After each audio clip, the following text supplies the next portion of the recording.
This week on The Destination Angler. What I try to do is get my fly a little higher in the water, not on the bottom, but maybe 6 inches off the bottom, a foot off the bottom. I don't know, just off the bottom. I'm trying to get it to naturally slow down as much as possible. So then that fish will move from the bottom and come up and eat the fly. Then I said something important. What it's going to do then is going to turn and go down. And what that does is make the bite way more obvious. That was competition angler Josh Miller. Welcome to the Destination Angler Podcast, the podcast for anglers who travel. And I'm your host, Steve Haigh.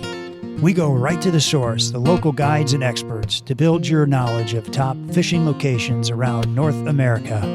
It's a big world out there. Now go and fish it. I'm going away for a while, but I'll be back soon. Whoa, whoa, whoa. Hey anglers, welcome back to another episode of The Destination Angler, brought to you by Adams Built Fishing Gear, the trusted source for quality fly fishing gear built to last at an affordable price. And by Anglers Coffee, perfecting the coffee experience for the fly fishing community and anglers everywhere with small batch coffee delivered to your doorstep. It's darn near perfect.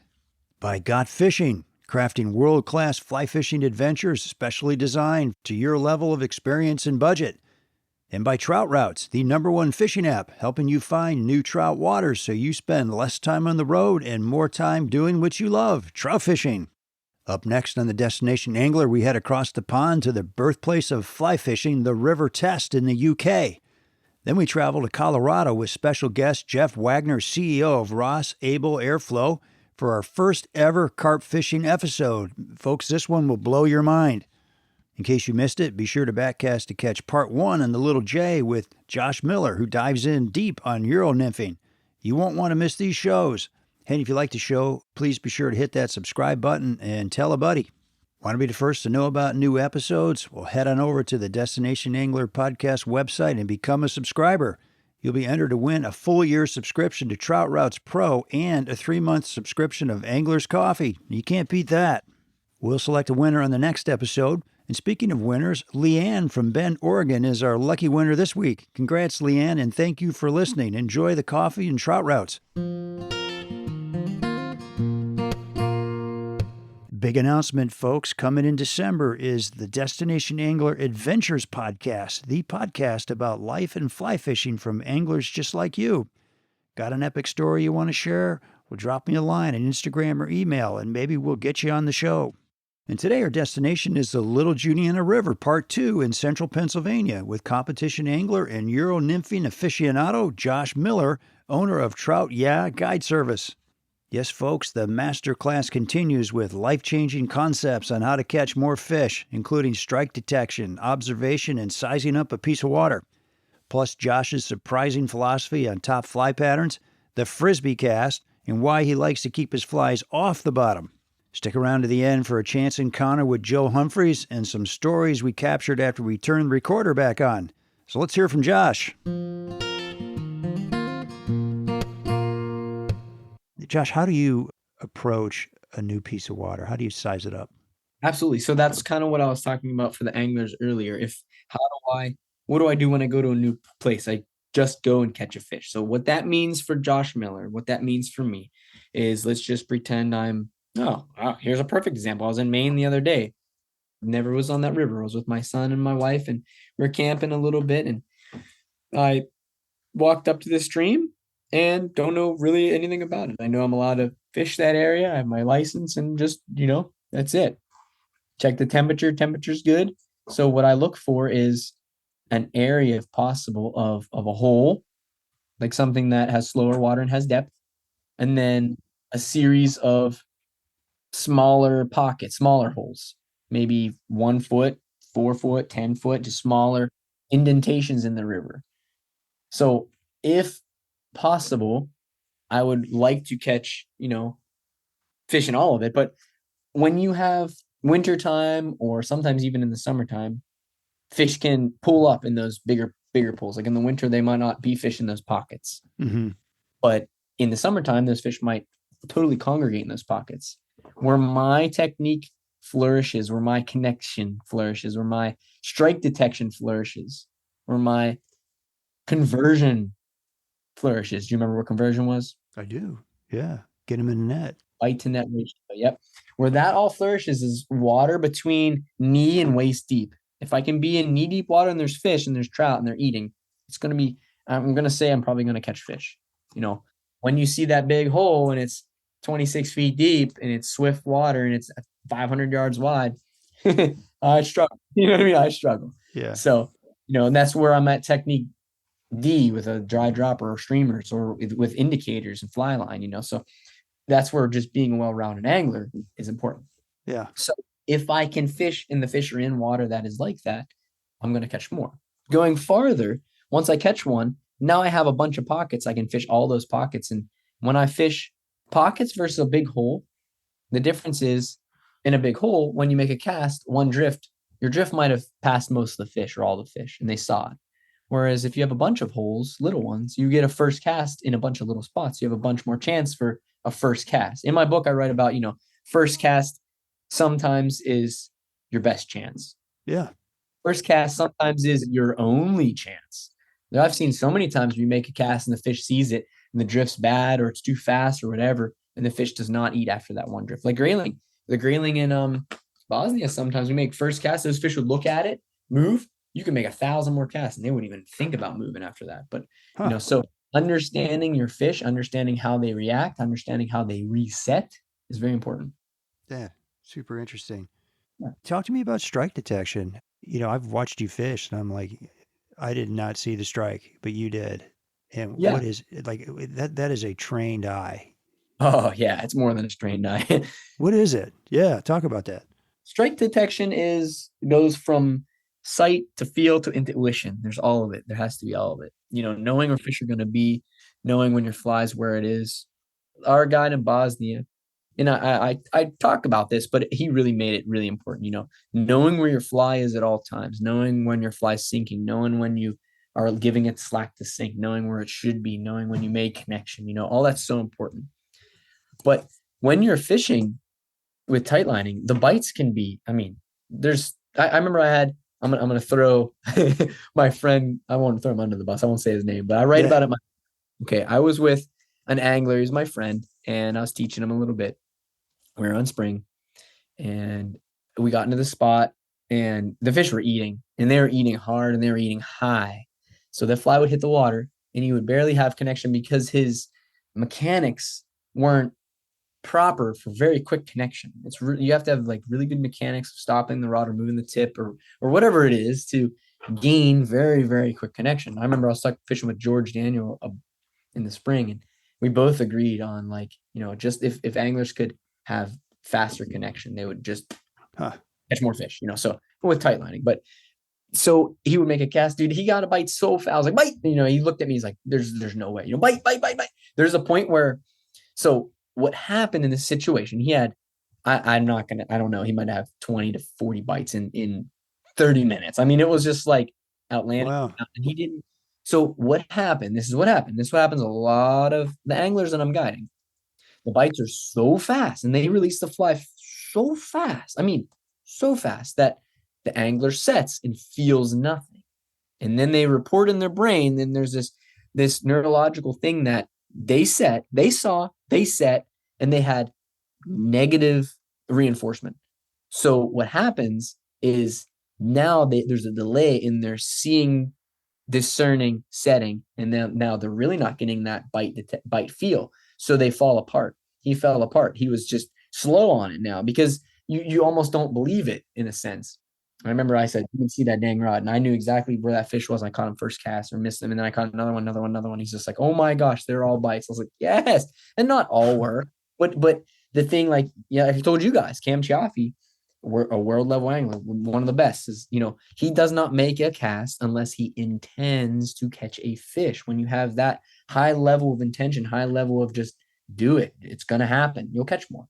Okay, so Josh, pause you there for a second. What exactly does that mean? Because every time I cast, I'm hoping I catch something. But you're saying you're saying intend. So that there's something intention, like it's where I'm placing it, it's how I'm, casting it. What is it?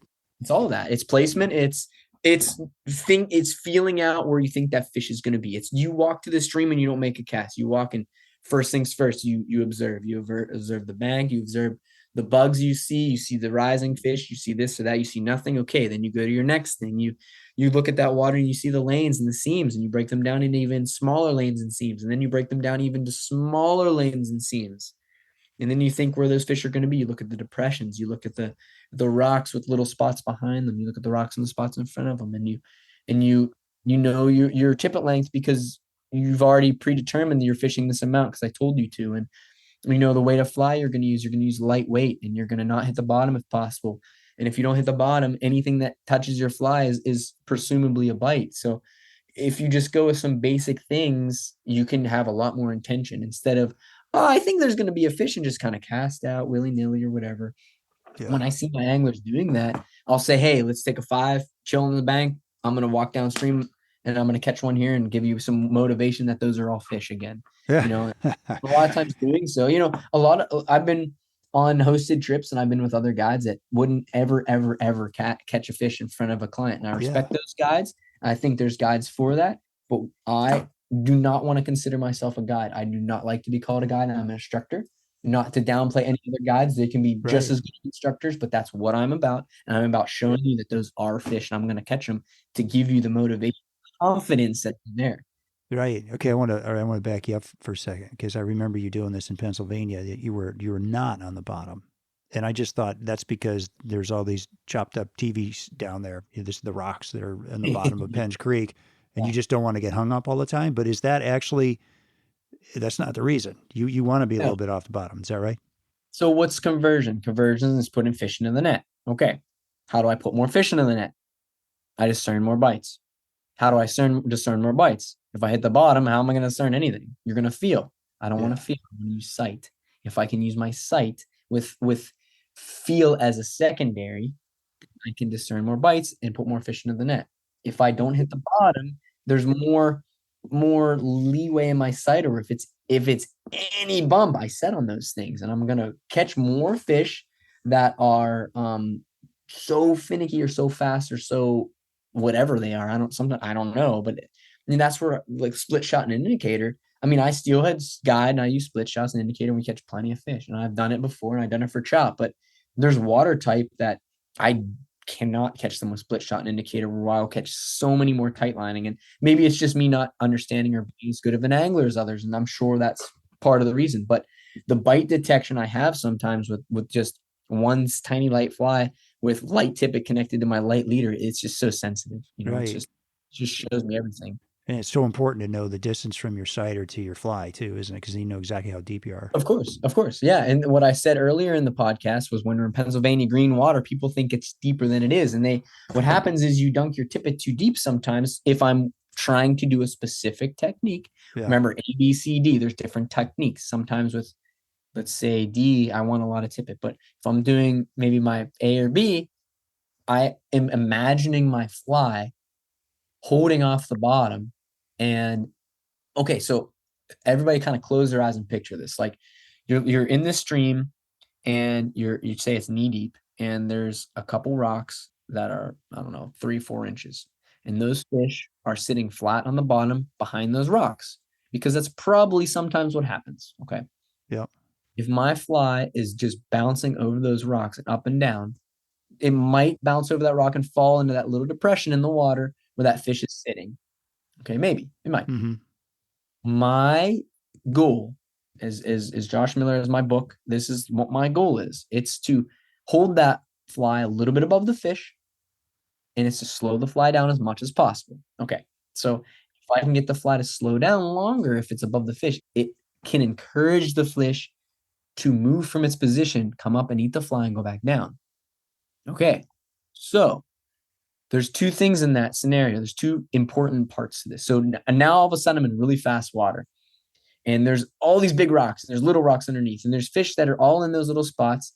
To me, it's about crazy to think I can get my fly to go in all those tiny little depressions with how fast water is. It's crazy. So what I try to do is get my fly a little higher in the water, not on the bottom, but maybe 6 inches off the bottom, a foot off the bottom. I don't know, just off the bottom. I'm trying to naturally slow down as much as possible.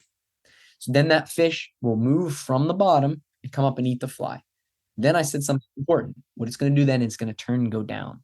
And what that does is make the bite way more obvious because it's pulling it down. Where if you put it right into its mouth, the cider might just stop.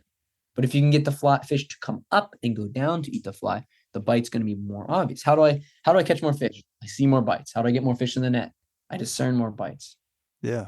If the bites are obvious, if I'm using a lightweight fly and a light leader, and I know I'm not hitting the bottom and my cider moves, there's a good chance it's fish. So it's easy or said than done, of course. And sometimes it just works, but then other times it's difficult. But that's kind of the secret to what I try to do always. That's awesome. No, it's no secret. Are you an avid angler in search of top-notch fly fishing gear that's easy on the wallet? Well, look no further than Adams Built Fishing Gear. Adams Built is the ultimate choice for anglers who prioritize quality, affordability, and style. Established in 2014, Adams Built has been the trusted companion for thousands of anglers, creating unforgettable moments on the water.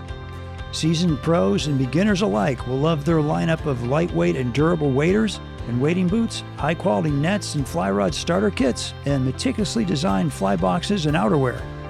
When I first heard about Adams Built, I have to admit I was a bit skeptical. Having run through many pairs of waders over the years, I wondered about their guarantee.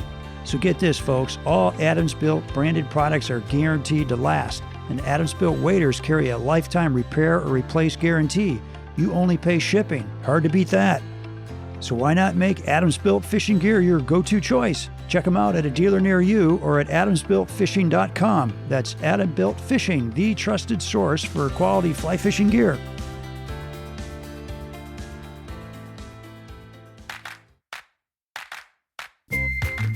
Hey anglers, you've heard me talking about Angler's Coffee for quite some time now, and I have a question for you. Have you tasted it yet? Well, if you have, then you know what I'm talking about. It's darn good coffee, isn't it? Hey, if you're like me, tasting's believing, and believe me, this coffee tastes great. My wife and I are hooked on it. Angler's Coffee offers an impressive spectrum of flavor profiles, so there's something for everyone. You know, when you're spending a day on the water, you need a great cup of coffee to carry you through, like the Coachman's Blend. Named after the famous Royal Coachman, you'll love the design of the bag as much as the coffee. This blend of medium and dark roasted coffee from Central and South America produces a flavorful and smooth cup with notes of chocolate and baking spices and a smooth finish. Order some today and save 10% with a custom subscription like I did. You pick the coffee blends you want, and they're delivered right to your doorstep. And if you're not 100% satisfied, they'll give you your money back, no questions asked. No kidding. A percentage of each sale goes to some great nonprofit organizations in the fly fishing community.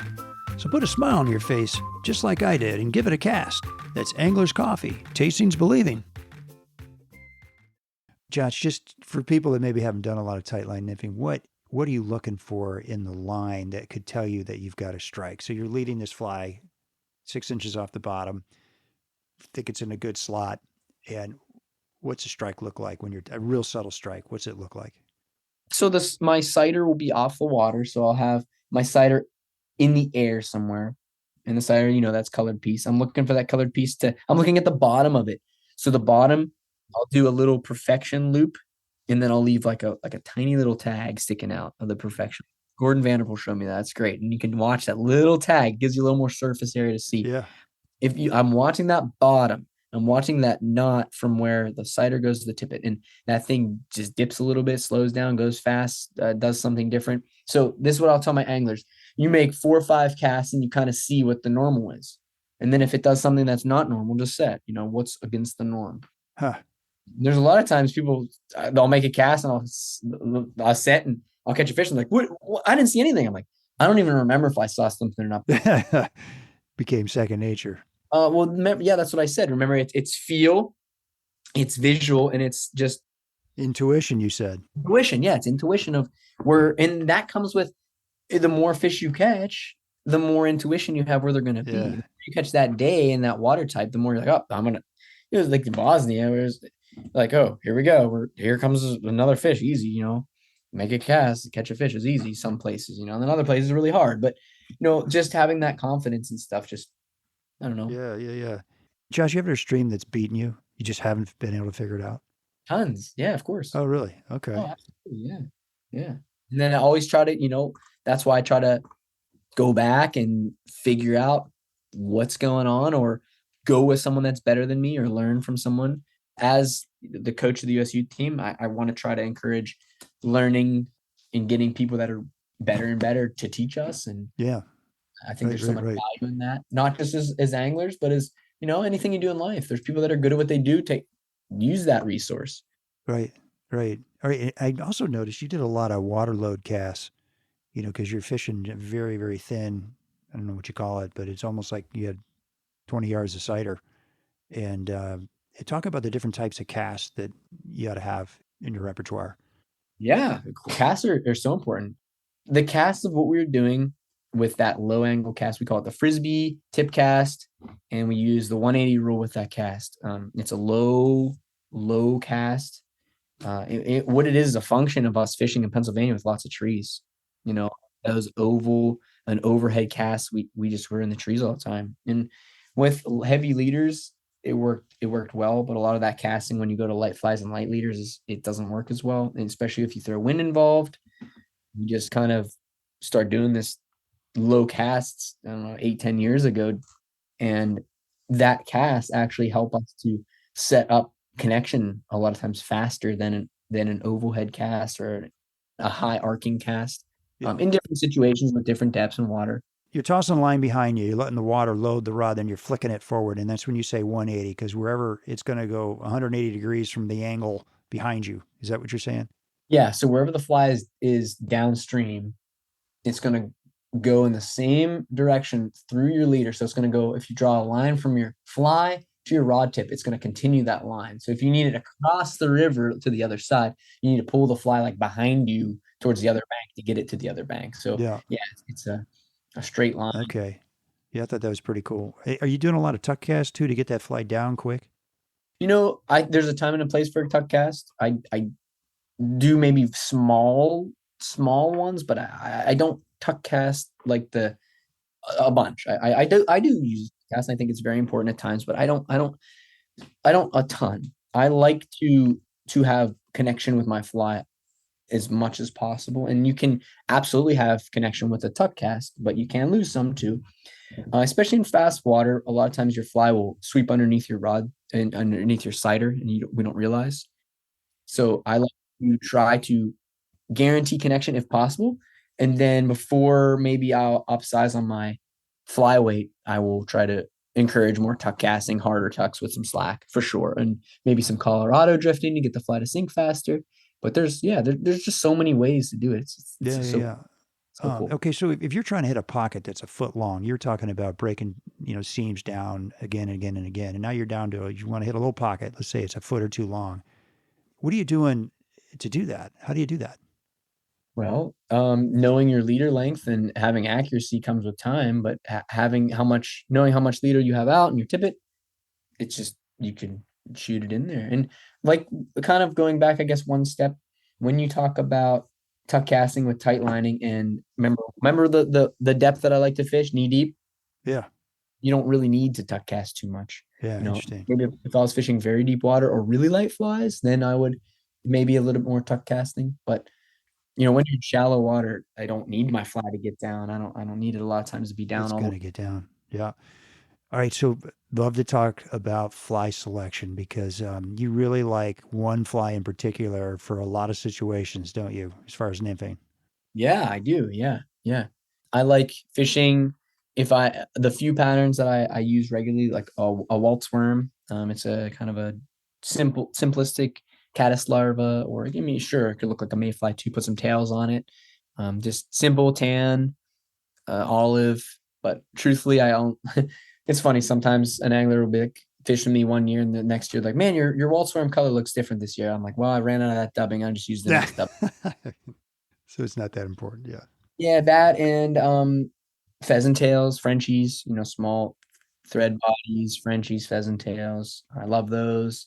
And France flies, a little blue winged olive kind of beta-y, midgy kind of fly. You could change it in different colors and you could make any kind of mayfly kind of with that thin body. And that's a great fly. So that kind of covers, midges, zebra midge, kind of little midges like that. But that kind of Okay. covers most of the gamut there for mayflies and caddis. So just on Penns Creek alone, and this is kind of I'll talk about flies much because I don't want to go into too much, but just on Penns alone, there's 100 identified caddis variations that Jonah was telling us. Jonas, Get the feathered hook. Yep. yeah. Jonas is a great dude in tests. He's the man. Yeah, he's the man. They're great people. But, like there's 100 variations of caddis. So I'm fishing this riffle, and this brown trout just saw variation 41 and 47, and that one saw 68. Yeah. For me to think I'm going to like match it, it's ludicrous in my mind. So I'm just going to throw something simple at it. And I'm going to rely on my manipulation of my rod, my leader, my flies, my tippet, my angles. That's how I'm going to try to encourage that fish to eat. And sometimes I'm going to get burnt by that. But that mindset gives me more of a 365-day approach. I'm not worried about the specific catch on the specific day. With nymphing, with dry flies is different.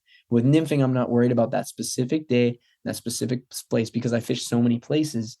I try to more worry about, okay, so this is a quick story. We were on the Little J, and I was fishing with a friend, and he had a heavy leader, which was fine, and he had a heavy fly, and he was casting across, and his fly was swinging across the water, and it was heavy, and it was big, and the fish were eating it like crazy, and it was yellow, and there's sulfurs going like crazy, and he was cranking them. He was catching fish like crazy, and I was fishing a tan waltz worm and catching some. I had to get close. I had to work at him. I had to get the right angles, and I'd catch some. And I consistently caught him, but he was just crushing them. He was just standing there. He could fish from a whole bunch of different areas from one spot because they're just throwing it wherever, and they're just eating it. But then the next day, there was no yellow flies. He uses a yellow fly and swinging his drift and didn't catch anything. And I could consistently still catch them when I was working on my technique, slowing it down with waltz worms. That's my approach. So you didn't switch. You didn't switch to his fly. You kept fishing the waltz worm that day. No, I just kept doing what I'm good at, and just and sometimes I will for fun if like I'm really getting crushed. But Yeah. To me, it was the purpose of seeing that I could still catch fish on a fly they obviously weren't eating, but it was still opportunistic that that fly came down to them if it came at the right speed or drift or however, and they ate it. But that yellow fly was hatching, and they knew that fly, and they wanted that fly was the difference. They were moving to eat it, where they weren't moving to eat my fly. I don't think I had to get it pretty close in their wheelhouse. Punch him in the nose with it. Yeah, but in that situation, that angler might have learned a drift that is very specific for only a few times of the year, and he might not catch stuff when it's hard. So that it could be a thing in a way. Not trying to say it that way, but it could be. Is the hatch chart for the Little J similar to Penns Creek? What's the hatch chart like out there? Yeah, there's great, dude. Little J has an incredible Granum hatch early season, has some stone flies early and blue-winged olives in like the January, February, March, and then the Granums come is what really like turns the river and opens the river up. Granums are crazy there. I've heard. And, there's that. Truthfully, I love the sulfur hatch that's there. That's like the sulfur hatch is incredible there. When's too. that? May? Yeah, May, June. Okay. Yep. Just tons of bugs and there's so much river. You can hike into places. You can park and fish right on the bank for people that it's a little harder to move. There's a handicap little ramp spot. It's not much, but it's a great run. You can fish there. So it kind of has something for everybody. Okay. I meant to ask you, how is public access in general on the Little J? Yeah, it's pretty good. There's up in the gorge, there's a lot of public in the state forest. There's a lot of other pull offs with plenty of public access. Yeah, it's just a fabulous place. Yeah, pretty cool. With so much information out there, it can get downright confusing and even overwhelming to find the right fishing adventure. Sorting through all the options and fees can be quite the headache. Well, not anymore. I'm super excited to introduce Got Fishing. Got Fishing is a boutique booking agency for world-class fishing adventures around the world. They ensure that you are on the exact fishing trip that meets your skill level, budget, and desired experience. Whether you're a seasoned angler or new to the sport, Got Fishing's personalized service will help you decide which adventure is the best fit for you, your group, or even your business.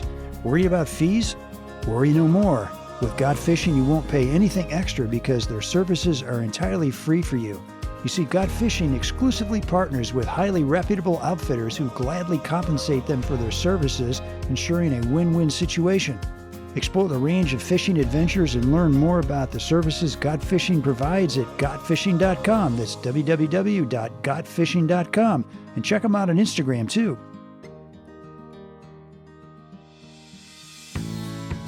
Hey, anglers. If you've been listening to the podcast, you already know Trout Routes has mapped and classified over 50,000 trout streams covering the entire lower 48, including 350,000 hand-curated public access points marked and ready for you to explore. But I bet you didn't know about a brand new feature called Trout Lakes.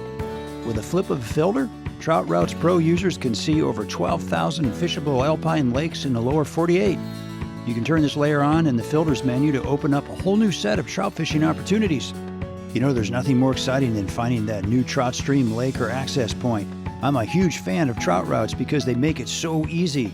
Say goodbye to stumbling around country roads looking for your next spot.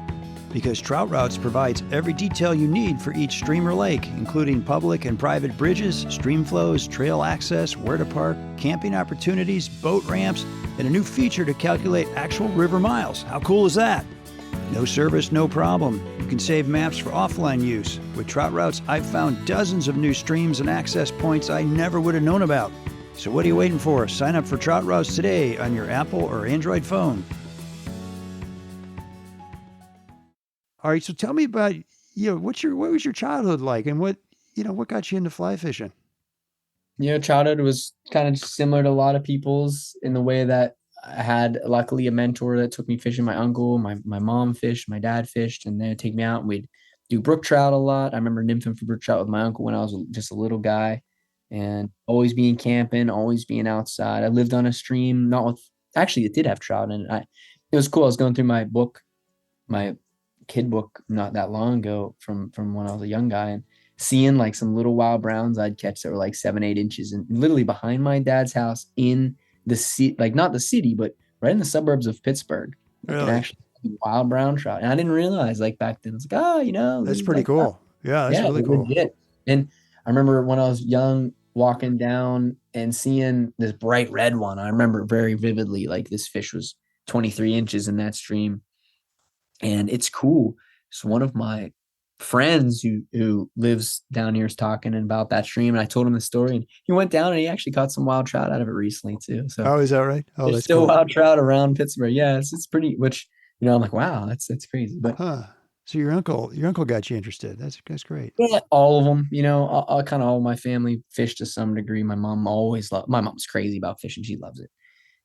And my dad, we'd always go a bunch of times a year to like Cinemahoning, Potter County, Cameron County, Elk County, fish all the little brook trout streams, which I caught so many brook trout in my life. I was like, man, where's the bigger ones at? Not realizing those things are like just the most beautiful gems now. But back when I was 15 at that time, I'm like, man, I want to catch a big one. Yeah. Yeah.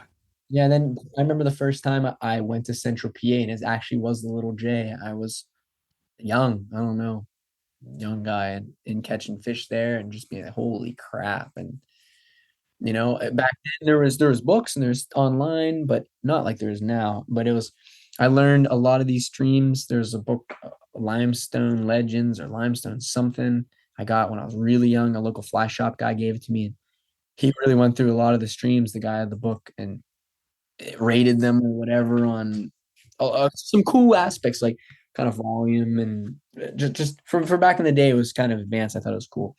And then I did a lot of research on the ground deposits, on where springs are in the state, and dolomite and limestone, and just kind of before there was a lot of trout roots and all these apps out there. Trout routes, yeah. But it was cool that it's I'm happy. Obviously, I'm not that old. I'm 34, 35. I don't remember, but to be able to fish and find fish back kind of the old school way in a sense, using maps. That's why, looking at it, it's neat. If you go and look at like Penns Creek, there's a huge valley, just kind of while I was saying there's valleys and there's ridges. You look at this huge valley and then it cuts right in Coburn and it turns. And that's where like a lot of the springs are. So if you think about it, you have this huge water table where all this water runs down and it sits in this big bowl. And then where does it all need to seep out? It all needs to go through that narrows or that cut. Same with Big Fishing Creek. There's like that upper part of Big Fishing Creek Awesome stream. wide, and then it goes through that narrows, and the water has to get pushed through that narrows at some point. And then you go downstream, and then there's another narrows on it. So I was like, man, this narrows is a thing. So I looked, I have all these maps, and I was just looking. I'm like, man, there's a lot more narrows or gaps in Pennsylvania than we thought. And there's like find them. There's wild brown trout, a lot of them. You know, it's neat. It's cool. It's cool to. Yeah, it's such an awesome state. It really is. But I want to go back to childhood because I remember you were telling me, I can't remember if this was when we were in Pennsylvania together or just a month ago when we talked, but that that child, like maybe it was your teenage years were kind of tough and that fly fishing got you through that. Can you talk about that a little bit? Absolutely. Yeah.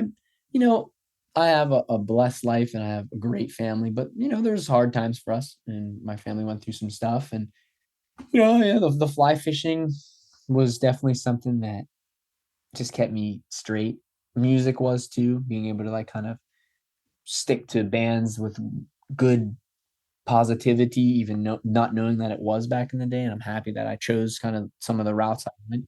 But yeah, so this is kind of an interesting statement, and this might clarify it a little bit. A lot of it is self brought on too, and so I don't have a radio in my van in that car that my trout bus. I forget who I was with. It was Joe, I think, or my wife, and we drove for a couple hours, and she's like, "Why don't you listen to the radio?" And I'm like, "My brain's loud enough." My brain's yelling at me all the time about something. I'm That's a thinking good about one. something. No, it's true.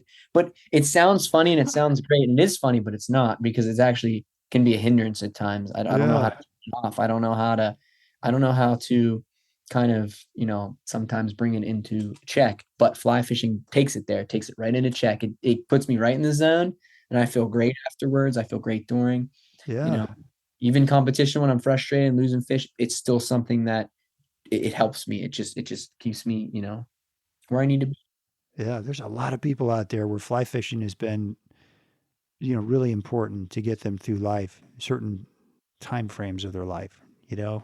Like TV is part of it, or going out west and seeing the mountains, or jumping in the swimming pool, or this and that. But fly fishing to me is the whole package. It's the experience, it's the spiritual aspect of it, it's the fish, it's the fishing, it's the mental, it's just everything. Yeah. Yeah. Yeah. Well, I was going to ask you what you love about fly fishing. How do you do it every day? Is it, I mean, do you ever get sick of it? Not really. Yeah. Wow. No kidding.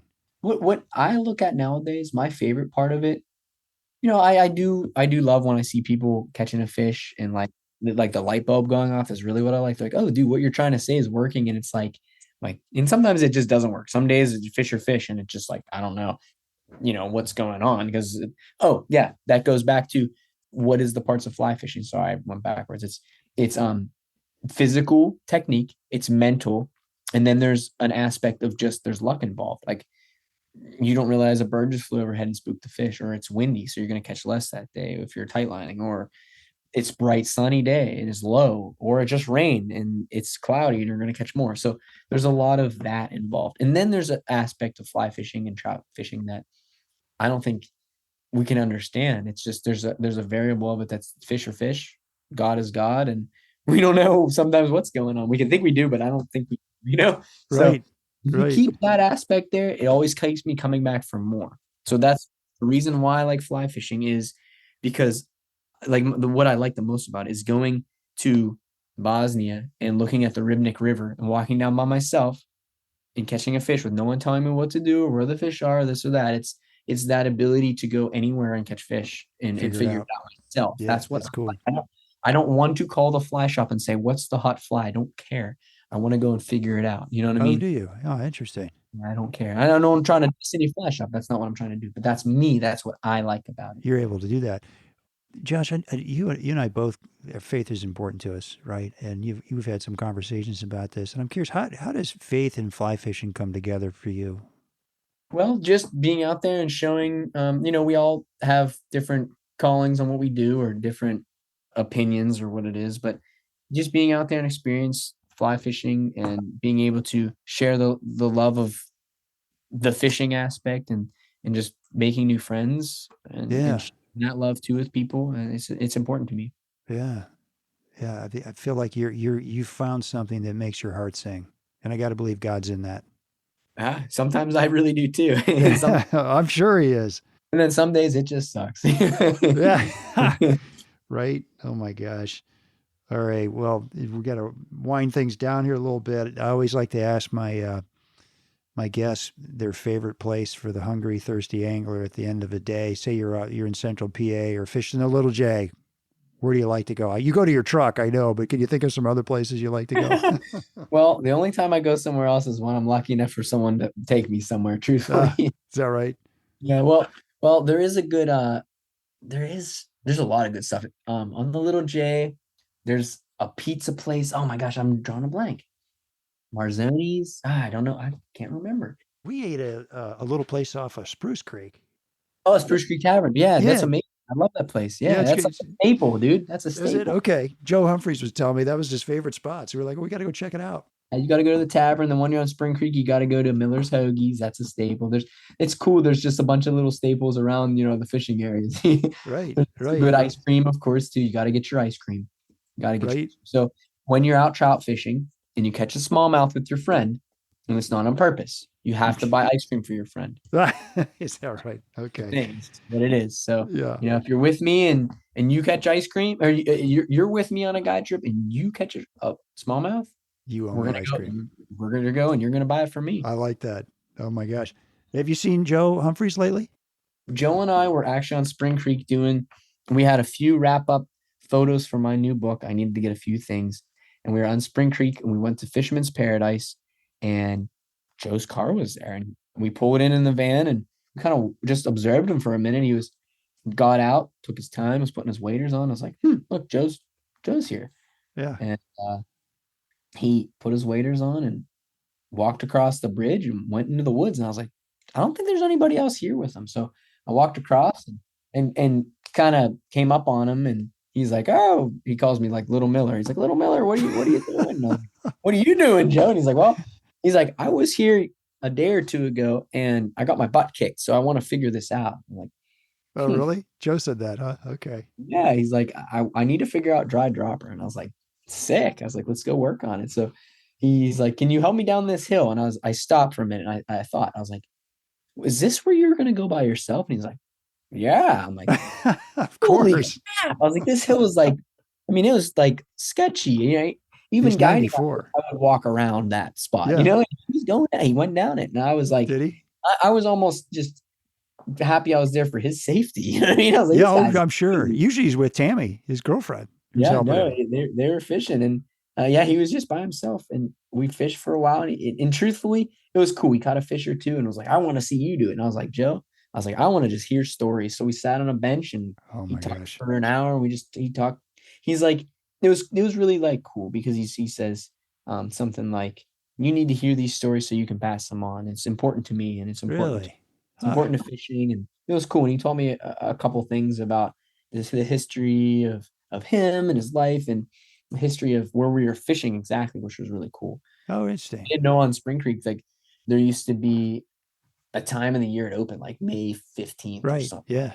And there was like a bell that went off and in the morning and a bell at evening. And if you'd hook this fish after the bell, you'd have to break it off. And he said at this little bridge, there would be big fish. And on Sundays it was closed, and people would throw bread in so the anglers would come right Monday morning and want the bread fly right under that spot, and they'd hook, a nice big trout right under the bridge. And yeah, it was just really, it was cool. And it wasn't cool. It was like surreal being there with them and just being to and you've been with him a lot too. I mean, this isn't your first time. You've been to his house a couple times, and of course. But this was different. This was like, this is a different feel, and it was special. Yeah, how about that? For 95, boy, I hope I'm as excited about something when I'm 94.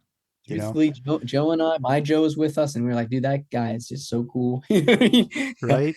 And this is funny. I called Tim Camisa like 2-3 days later, and he's like, I was talking with Joe Humphreys or something. I was like, oh, that's cool. Yeah, I just fished with Joe. He's like, you fished with Joe 2 days ago? And I was like, or 3 days ago. He's like, yeah. He's like, oh, Tammy was so mad or something. He didn't know where Joe was. He stayed out Oh, past his really? He bedtime. snuck out, huh? That's funny. Yeah, that's Yeah. funny. Oh, he's a American treasure. That's for sure. So, all right, Josh. Well, man, thank you for being on the show. Great job. Yeah, no, I appreciate it. Thanks for having me. And maybe someday when the book comes out, I'd love to do another one someday to advertise what's in it or Let's do yeah. it. Well, actually I'm working on the next book already. How So are you? Okay. there's There's more to say, huh? Okay. a lot more to learn, man. Well, I tell you what, folks, Josh, this is fantastic podcast. I love hearing your philosophy and just how you go about this. Your whole mindset is really fantastic. I'm glad we could get a chance to put you on the air. I'm very honored to be here. Thank you, Uncle Steve. Yeah, man, you bet. How can people get in touch with you? And I know you're booked out about a year and a half or 2 years, but what the heck? They can try you, Yeah. right? Yeah, I don't know how dude, that's another thing. I don't know how I got so popular. I'm so lucky. But my phone number's on my website, Trout Yeah, Instagram. I always try to be down to earth and take everybody's calls. My wife Yeah. hates it. I'm all on the phone. It was funny, Joe. Someone said to me, because I don't guide July, August, September, Yeah. really, maybe a little September. Yeah, not August, September, October for trout. And then I end trout because they spawn. I don't fish Yeah. that time at all. I go to steelhead. But someone said recently, they're like, yeah, you don't work at all during the summer. I was like, no, I don't work at all. And Joe's like, dude, you're working every day, man. Yeah, he knows better. More Yeah, things. you are. All right, Josh has got a couple stories for us here. I had to turn the recorder back on to pick these up, so we've got to hear these. So Josh, let's hear them. Well, first of all, calling me Josh and Joe, it's great. We work with guide Kurt. So we're so lucky to meet Kurt. He's our captain in Ohio for steelhead guiding. He calls us Joe, Josh, Josh, Joe. He doesn't know which one we are. I've been working for him for like 4 years. I know he hilarious. knows now, but yeah, he just says, "Hey Joe, Josh, Josh, Joe." Now he just calls us, "Hey dummies." That's hilarious. I love it. But yeah, so I was thinking before we did the podcast, I was like, I every time someone asks me like, "Can you tell me a story?" And truthfully, I've the real truth of this is, I don't know if it's my brain or what it is, but I've done so many things. I've been so lucky and so blessed to do so many places that I'm like, I don't have any stories. But then I think about it, I go, so how I remember stories is I take photos and I slide through the photos. I'm like, oh my gosh, that's the memory. So, when someone takes a picture to laugh or whatever, I take a picture because it helps me joggle that memory part of my brain. You know what I mean? I get you. So Uncle Steve, we were done with the podcast and he was like, oh, that was good, huh? And I was like, oh my gosh, I have so many stories I want to talk about. So one of them was when Joe and I were so excited. He flew out to Colorado to meet me and he was so excited to go to High Mountain Lake. And we drove so far to get there, went so many hours, hiked over 13,000. We got to the top and it was frozen. Oh, really? Oh, man. Oh my gosh. So next one, I went to Chile to meet a friend down there to fish. And I got to the airport and my friend was hooking me up with a ticket. And I realized there was no plane ticket when I got there. And I was young at the time. I think I don't know, it was a lot of years ago. And I didn't have any money to buy a plane ticket. Then the lady at the counter realized, and literally, by some miracle, I was in first class flying down. I don't know how. You got to the airport, you didn't have a ticket, and she put you on the plane anyway? Yeah. Yeah. Really? Yep. You must have really sweet talked her. I didn't. I was just like, oh my God. I was like, I think it was my first time flying by myself. It was my first time flying internationally. It was incredible. I remember the first time I fly by myself, I threw my return ticket into trash. I didn't know what it was. I threw it away. And the people at the airport are like, where's your ticket? I says, I don't know. Yeah. I was 11 years old, I think, by myself. Geez. Anyway. Yep. So that was, yeah. This was a cool story. I was in Iceland with my wife. We went on kind of a late honeymoon and we drove to the north part of the island. This is kind of a two-part story. It was neat. I fished this river and caught a pile of fish. It was so fun. I was fishing at the mouth and there was these brown trout in there in the river and I was hooking these browns and they were running into the ocean and it was the Arctic Ocean. So cool up there. Wow, cool. And they were big 18, 20-inch browns and they just zip. I mean, they would pull so hard. And then you get once in a while you'd catch a char. But I walked up under the bridge and I looked down and I saw this fish and I was like, I was fishing over that thing. That thing was 4 foot long. I think it was Atlantic salmon. It was the coolest thing. I was like, oh, really? Gosh, it's huge. So I went upstream, fished a little more, caught some more fish. And then, you're supposed to sign the guest book. So I went in a little house, opened the door, went to the guest book, flipped it open. There's one page and it said, so you're supposed to like say how many fish you caught, what you caught it on, and what pool it was in. And there was like, it said caught 3 fish on Rainbow Warrior in pool 1 or home pool. And then like 3 here. And then I flipped to the next page and it was my page. And then I realized only one person fished that river that year. Really? Holy crap. Wow. That's incredible. And then we were in a camper van in that area sleeping, and up there's like no people or whatever. And someone told us, they're like, were you sleeping in this area and fishing in this area? They're like, yeah. And they told us that there was a polar bear floated over on a piece of ice, Really? like real close to where we are. What? Like, gosh. Yeah. I was like, what the heck? Holy crap. My wife was freaking out. She's like, let's get out of here, you know. You didn't see the thing though, huh? No, of course not. But I was like, that's crazy. And the night before, it was neat. We were hiking, and my wife and I were hiking like right on this edge of this glacier and just looking at the beauty of it. And I was like, man, this is like really neat, just surreal to be here. And we looked at the phone and it said 2:30 a.m. I was like, what the heck? Like, holy crap, it's 2:30 in the morning. Like, It's still light out. but there's still light. I was like, that's so cool. Yeah. You know, but it was pretty. Iceland was a really incredible place. Is it? Huh. Yeah. Another cool plane story. We were with Calvin. He was a previous head coach. We were in, I think it was Poland. Yeah. And this is neat. He walked up to the counter and talked for a minute. And I was just telling him that we would like to all go on together because he's in the military, and that like we could kind of go on as a team. So, you know, because we all have different like times we're going on, like different, I don't know, 1, 2, and 3 boarding or whatever. And all of a sudden he got us and we're all in first class. Like, I was like, what the heck? Really? I have luck with getting first class or something. Yeah, I'm traveling with you from now on. Yeah, it was pretty cool. I remember there was a time this is a neat story. First time flying to Europe, we get to Slovenia after like 3 days. Oh man, Calvin. I'm throwing Calvin under the bus because I'm allowed to. So, Calvin was like, we're gonna meet at his house. We meet in Harrisburg with a couple of the young guys on the team. We drove to Newark, and we were at Newark, and we're like, man, the plane's delayed or whatever it is. And right when we try to check in, there's no check-in because the plane's not there. It's like Lufthansa Air or something. And we're like, I don't see it on the board. And then we realize it's at JFK, the different airport. Oh no. Yeah. Really? Yeah. So we get there and it's already gone. And they're like, well, it's $10,000 for you to rebook a person. Like, What? Wait, what? 10,000. It seems a little extreme. No, we got it. And they got it. It was free tickets, of course. But like, yeah, that was one of those stories. So it took us extra days to get there. And then, you know, you're sleeping in the airport for days and you miss the other. That's not fun. Yeah. Well, that was kind of like how it was to go to Bosnia. It was JFK and then to Serbia. We went to Serbia, which was kind of a cool place. Stayed there for a day and then flew to Bosnia. But we get to Slovenia and we get there, and our fishing pass says we can fish Monday, and it's Sunday night. You know, I'm like, dude, I woke up at like 3:45 and got my waders on, just was ready. Just so, is that right? That's funny. Oh my gosh, yeah, I was light at like 4 something and get out and fish and catch grayling, and that was a cool experience catching grayling. Are they strict about the fishing licenses over there? I imagine they are.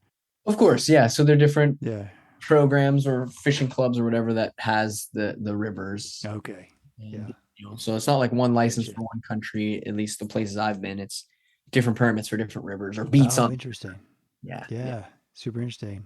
Yeah, there's some good stories. Yeah, for fishing all those places over there and realizing we had to get permits. Even in Bosnia, there's a different permit for each river every day, and Slovakia, Slovenia, and Poland, Czech Republic, all different permits. And then, you come to Pennsylvania and you're like, well, we have only like thousands of miles of public water. You're like, and like a quarter got posted on one place and everyone's so mad. Of course it stinks, but like, we're so lucky from what we have, Yeah, we are. We are. Yeah. One of the clubs, one of the guys that was helping us, Gregor, he's like, yeah, in Slovenia, I think that place, I might be mistaken, but I think he said they can only fish the beat, even if they're a club member, less than 10 times a year. It's like, so they really regulate it. We're so lucky with what we have. There's always grass is always greener mentality, but you just got to remember, just if we have the attitude that we're lucky, we are lucky. Yeah, we sure are. We're a blessed nation. That's for sure. A lot of resources. So, yeah. All right. Josh, that's cool, man. I'm glad we turned the recorder back on and caught these stories. You've got such an interesting life. People are going to love this. Yeah. And we've lived a lot. There's so many more stories I'm thinking of, but maybe next. Right? Oh my gosh. Well, listen, I wish you extraordinary success in all your adventures to follow. And folks, thank you for listening to another episode of the Destination Angler. We'll be sure to post Josh's contact information on our show notes and pictures of his top flight picks on our Facebook and Instagram pages. As always, you can DM me or email me with comments and suggestions at shaig50@gmail.com. Hey, if you like the show, please tell a buddy. That's how we get the word out about the show. As always, our music is by our Brothers Fountain, a great little band out of Colorado. Hope you enjoyed the show, and we'll see you again soon. Tight lines, everybody. Well, I'll go from the land to the shining sea. But I know there's more to life than what the eye can see.